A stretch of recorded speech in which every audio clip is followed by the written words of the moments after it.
These mysterious murals are popping up all over Naples, so I'm gonna head down there myself to see if I can find them and to see who's responsible.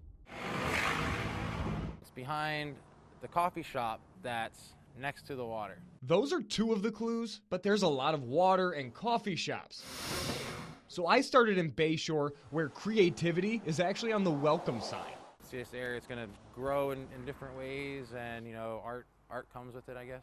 These colorful designs caught my eye at Celebration Park in Naples. You can see it from the road driving down. It's this big pink thing. But we're still missing two clues, gardenias and coffee. Just down the street, I saw this building with a coffee shop in the complex. They never really know who it is, or they're thinking about it, I guess. Around back is where I found the new mural and its artist, Nick Rapp.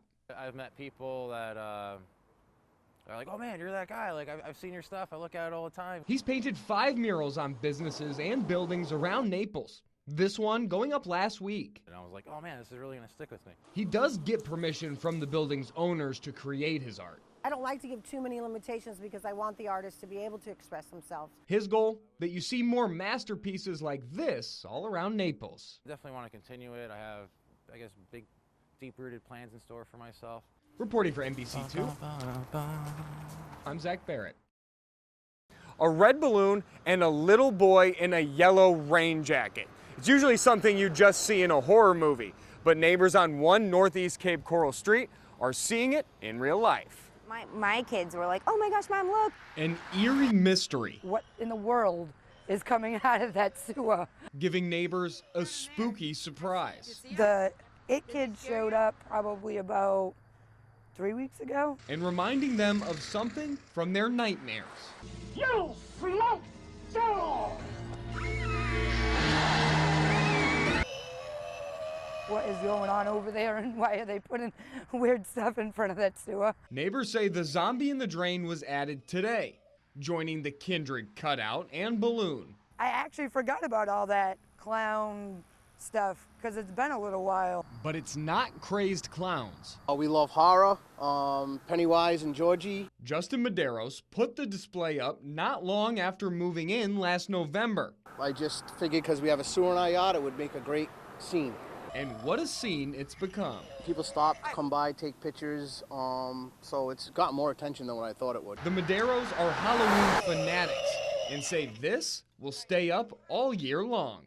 I think it's kind of cool. Neighbors say they love the creativity. They just have one request. Now, I wish Justin would actually put the original clown in there, but, you know. Reporting in Cape Coral tonight, Zach Barrett, NBC2. When the management at Cafe U got to work this morning, they noticed dirt all over their patio. Thinking it was an animal, they went to check their cameras. But when they did, they found something very different. We start to notice little ones pulled out and completely empty flower beds. Wearing a Nirvana t-shirt with a lit cigarette dangling from her mouth, this woman is caught on camera, pulling up to the cafe at midnight and getting to work. At first it was more that I was perplexed and was, you know, a little bit angry, like, who would do this? Why she's doing that? Like, why? Oh It's a lot God. of plants and Walmart that you can buy. The petal perpetrator takes her time, really putting her back into pilfering multiple plants from the storefront before taking off. Really? Like you came onto our patio in the middle of the night? It's violating. It's not a good feeling. This isn't the first time a bouquet bandit hit a local business in just the past week. I've seen her on the video camera 3 times. She's actually taken things twice. This video shows another floral fugitive pulling up to Roadhouse Cafe in Fort Myers, snipping these hanging plants and hauling them off. It's unfortunate, again, with what restaurants are going through right now, that somebody would, again, take that upon themselves to not only vandalize, but steal from. It doesn't appear to be the same green-thumbed thief in both videos, leaving many wondering who is doing this. It's a little ridiculous. Unbelievable. We appreciate the compliment that you liked our plants so much that you needed to steal them and take them home. The owner at Roadhouse Cafe and here at Cafe U say that they don't want to press charges. They just want their plants back. Reporting in Cape Coral, Zach Barrett, NBC2. 'Tis the season for Santa and 'Tis the season to be stealing. earlier this week, thieves took the Christ out of Christmas at a San Carlos Park home. You're like, Where's baby Jesus? Now another Grinch is at it again. Why would you do something like that? Why? People in this North Fort Myers retirement park were left scratching their heads when they noticed an entire nativity scene right at the entrance of their community had just completely vanished. It's just absolutely terrible.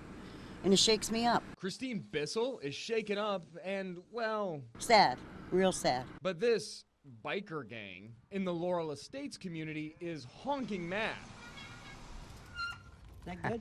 Yeah, yep, perfect. Okay, well, they picked up all the little stuff and away they went. The entire nativity scene and inflatable Santas were all snatched up on Monday. They just want to break in and see what they could steal. Resident Joseph Mickelin says thefts here are so common, he didn't even bother with Christmas decorations. I chased one guy, he jumped over the ditch. He thinks the nativity scene should have stayed by the pool where it used to be, and not this close to the road. It's like saying, take me. Many here say it'll take a Christmas miracle to bring that display back. But now we can't trust anybody, you know, it puts our guard up. But it could happen, because after all... Santa's watching you. Reporting for NBC2, I'm Zach Barrett.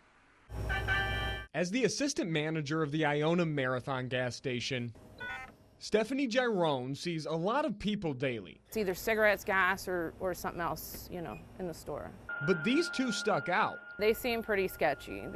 You can just tell. She says these men would come in twice a day for the past 2 months. Because he's got to come in and out every time that, you know, he was in here buying his 5 packs of cigarettes and his gas. Here she is on camera serving the suspects cigarettes. He comes in rental cars, so you can't get the license plate. He has fake IDs. Not only that, but he would come in with a chipless card that they quickly found out wasn't his. He turns around and calls him back and then says, well, I never made this purchase, and then we get all the chargebacks. Cape police say the duo was using cloned credit cards. He got my boss for thousands and thousands of dollars. So just think of your credit card like a thumb drive. Scammers take stolen card information and just copy it over to a blank one, taking your money and costing these gas stations thousands of dollars. There's a whole economy built around this stuff. Dennis Underwood is the CEO of Cyber Crucible. He says your card information could be floating around anytime you use it. The data could be stolen off of what's called a skimmer, which is that there is something in between your card and the real card reader. He says the best way to protect yourself is to stay vigilant because you never know where your information could be swiped. You're not going to be able to stop the gas station from getting attacked, but you can at least protect yourself. If you recognize these men, call Cape Police. Reporting for NBC2, I'm Zach Barrett.